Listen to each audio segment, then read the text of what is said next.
Assalamualaikum warahmatullahi wabarakatuh.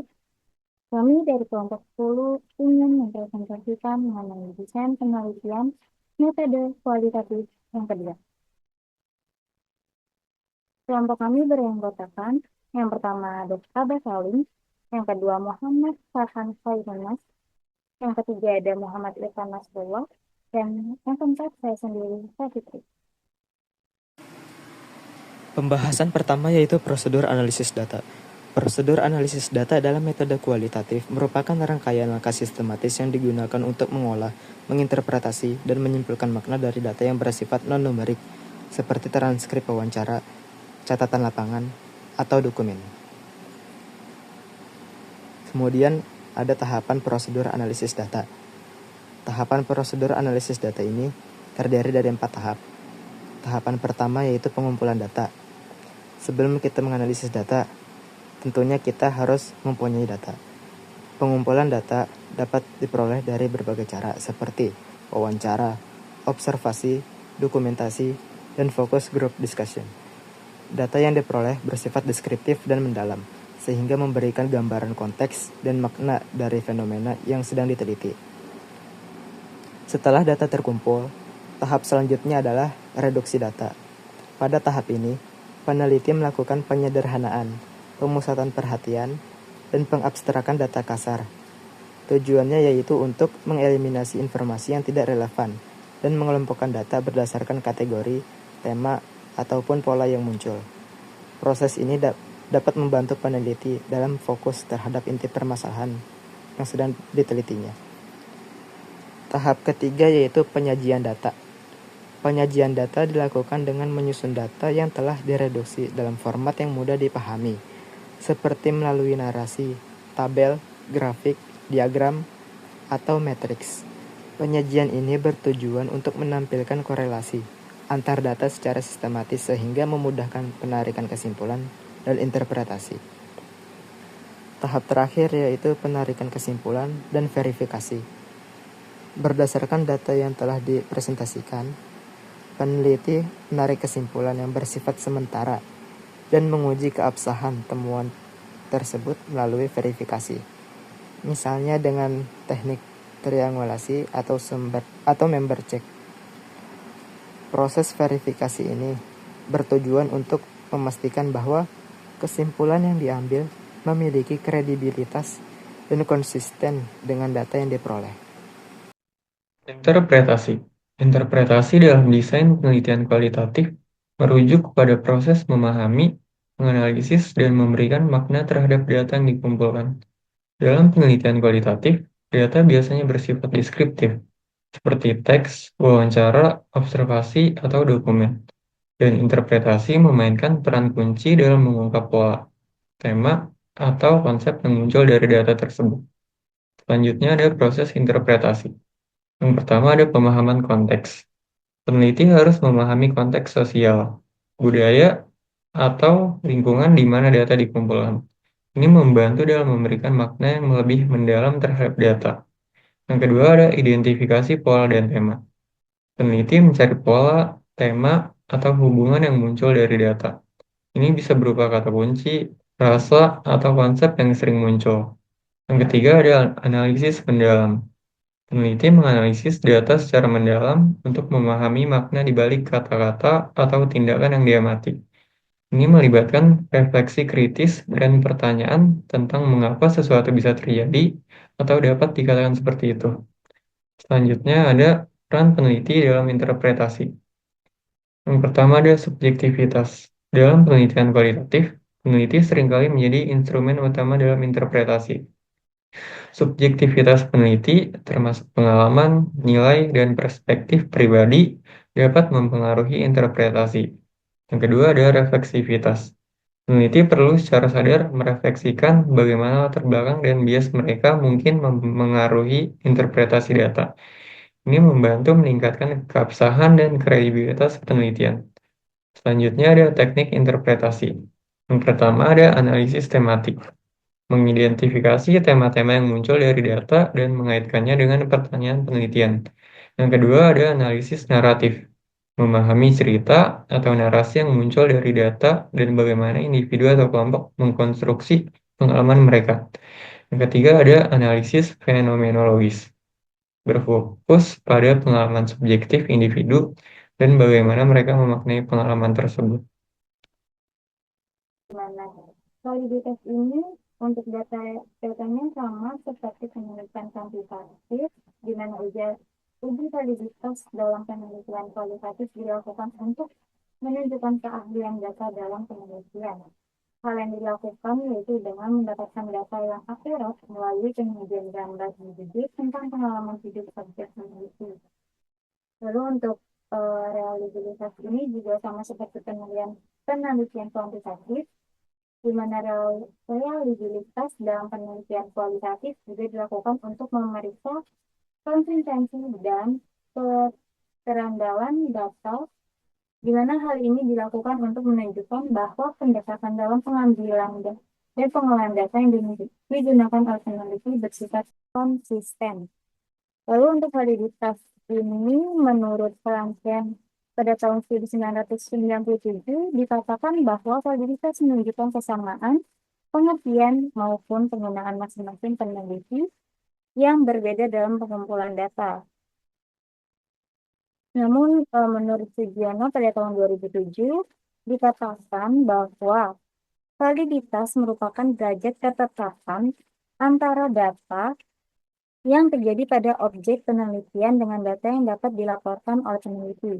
Maka kesimpulan dari keduanya dapat dikatakan bahwa validitas adalah berkenaan mengenai derajat ketetapan antara data objek dengan data penelitian.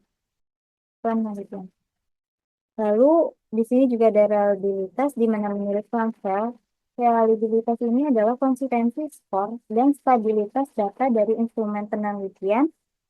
Namun menurut Sugiono, reliabilitas berkenaan dengan derajat konsistensi dan stabilitas data atau pertemuan. Lalu di sini juga ada objektivitas, di mana menurut Sugiono, objektivitas ini menunjukkan derajat kesepakatan antara banyaknya orang terhadap suatu data. Maka dengan ini dapat diartikan bahwa pada presentasi kebenaran data disampingkan oleh orang banyak. Selanjutnya di sini ada validitas, di mana dalam validitas instrumen yang baik dalam tes maupun non-tes harus valid dan reliable. Lalu jika valid, instrumen tersebut dapat digunakan untuk mengatur apa yang hendak diukur. Lalu instrumen harus memiliki validitas internal maupun eksternal, di mana instrumen validitas internal ini merupakan validitas internal atau rasional yang bila kriteria yang ada dalam instrumen secara rasional atau teoritis telah mencerminkan apa yang diukur dan dikembangkan menurut teori yang relevan. Dan untuk validitas eksternal ini, bila kriteria di dalam instrumen disusun berdasarkan luar atau fakta-fakta empiris yang telah ada dan dikembangkan menurut fakta empiris. Untuk validitas internal instrumen ini berupa tes harus memenuhi validitas konstruksi dan validitas isi, sedangkan non-tes cukup memenuhi validitas konstruksi saja. Nah, untuk pengujian dalam validitas konstruk, yang pertama itu dapat digunakan pada pendapat dari ahli. Dan yang kedua, instrumen dikonstruksi tentang aspek-aspek yang akan diukur dengan berdasarkan teori tertentu. Selanjutnya dikonsultasi dengan ahli. Lalu untuk pengujian dalam validitas isi dapat dilakukan dengan membandingkan antara isi instrumen pelajaran yang telah diajarkan. Lalu yang ketiga ada pengujian validitas eksternal, di mana pengujian ini diuji dengan cara membandingkan atau untuk mencari kesamaan antara kriteria yang ada pada instrumen dengan kata-kata empiris yang terjadi di lapangan.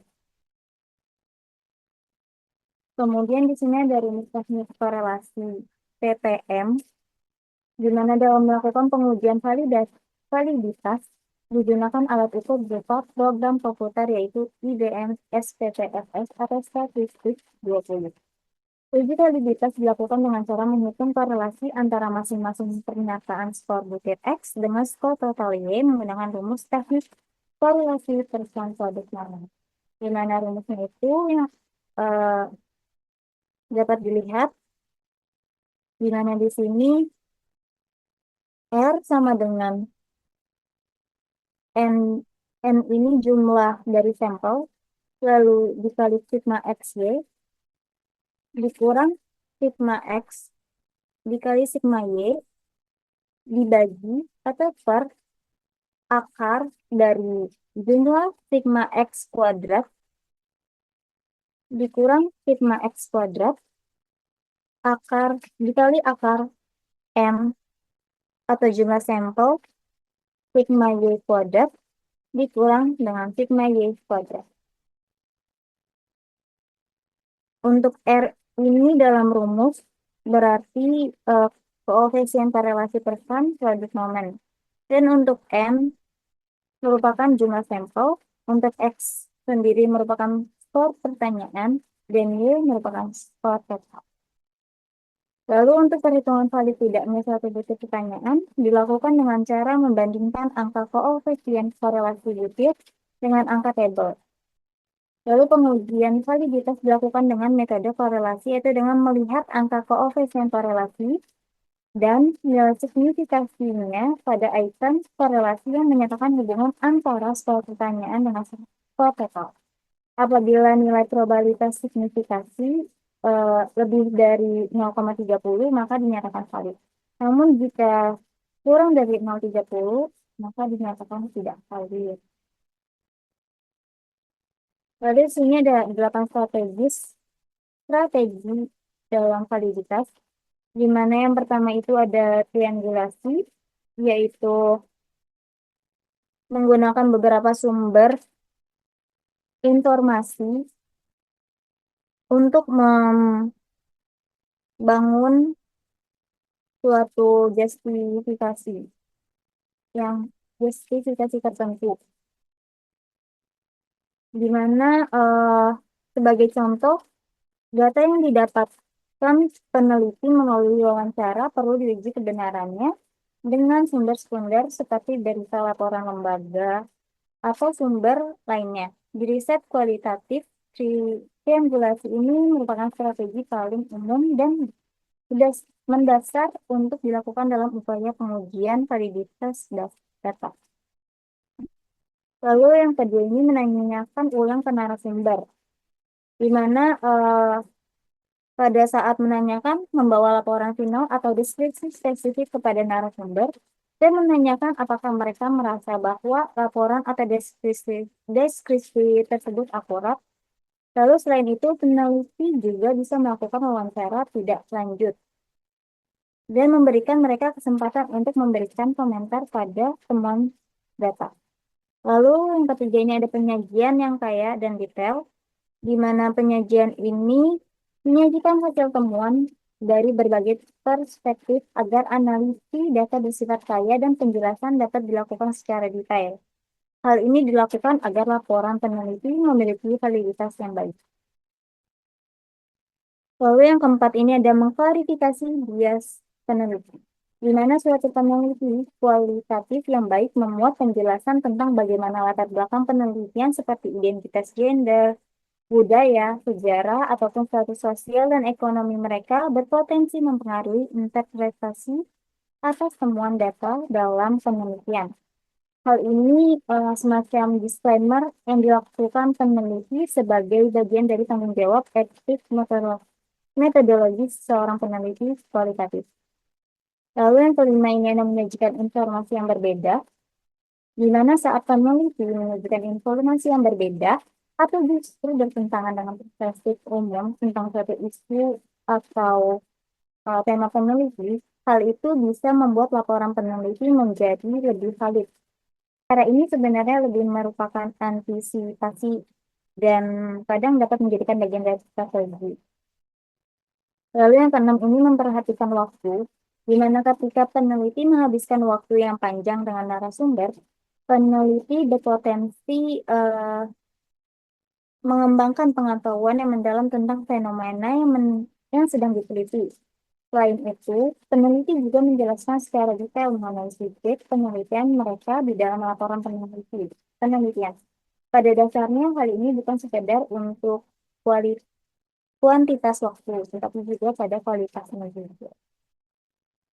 Lalu yang ketujuhnya ada tanya jawab teman sejawat, di mana strategi tanya jawab teman sejawat ini dilakukan dengan mengulas dan menanyakan tentang studi kualitatif oleh orang yang peneliti kenal atau orang tersebut mengetahui peneliti yang sedang eh, lakukan peneliti yang sedang peneliti lakukan. Hal ini dapat membantu peningkatan akurasi laporan peneliti. Lalu yang kedelapan ini ada menggunakan auditor eksternal, di mana beberapa dari peer debriefer atau auditor eksternal merupakan pihak yang boleh jadi tidak kenal dengan peneliti atau tidak mengetahui penelitiannya yang dilakukan oleh peneliti. Hal itu menandakan adanya jarak sosial yang diharapkan dapat memberikan umpan baik secara lebih objektif terhadap peneliti, mulai dari akurasi transkrip data, hubungan antara pertanyaan peneliti dengan data, hingga mutu analisis data tersebut. Lalu di sini ada reliabilitas, di mana reliabilitas ini jika instrumen yang digunakan beberapa kali untuk mengukur objek yang sama akan menghasilkan data yang sama. Lalu pengujian reliabilitas instrumen dapat dilakukan secara eksternal maupun internal. Nah, jika secara eksternal dapat dilakukan dengan tes research atau stability, actual valence, dan gabungan keduanya. Lalu secara internal dapat dilakukan dengan menganalisis konsistensi butir-butir yang ada pada instrumen dengan teknik tertentu. Kemudian di sini ada rumus teknik korelasi PPM untuk uji reliabilitas, di mana menurut Sugiono, uji reliabilitas ini dilakukan untuk mengetahui seberapa jauh hasil pengukuran tetap konsisten apabila dilakukan pengukuran dua kali atau lebih terhadap gejala yang sama dengan menggunakan alat pengukur yang sama. Nah, di sini ada rumusnya, di mana R, R ini merupakan koefisien reliabilitas instrumen, lalu sama dengan banyaknya butiran pertanyaan per banyaknya butiran dikurang dengan satu dikali satu dikurang sigma jumlah varian butiran kuadrat per sigma per varian kuadrat. Nah, dalam rumus ini kita dapat mengetahui metode yang digunakan selama penelitian untuk mengukur reliabilitas Cronbach alpha. Alpha suatu variabel dikatakan reliable atau handal jika memiliki Cronbach alpha lebih dari 0,60 dan dinyatakan tidak reliable apabila kurang dari 0,60. Ini ada 5 prosedur reliabilitas. Yang pertama itu ada memeriksa transkrip, di mana cara ini dilakukan untuk memastikan bahwa transkrip audio sesuai dengan rekaman wawancara atau fokus group discussion.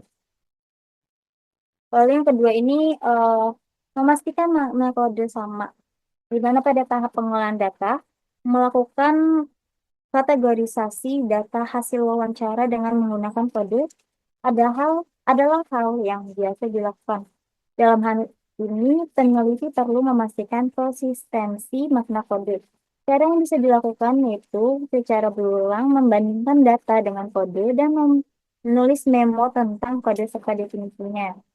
Lalu yang ketiga ini ada komunikasi, di mana jika peneliti dilakukan oleh tim, lebih dari satu tim atau satu peneliti, maka mereka perlu melakukan komunikasi dengan mengadakan pertemuan rutin dan membagikan eh, analisis mereka untuk menyamakan persepsi mereka.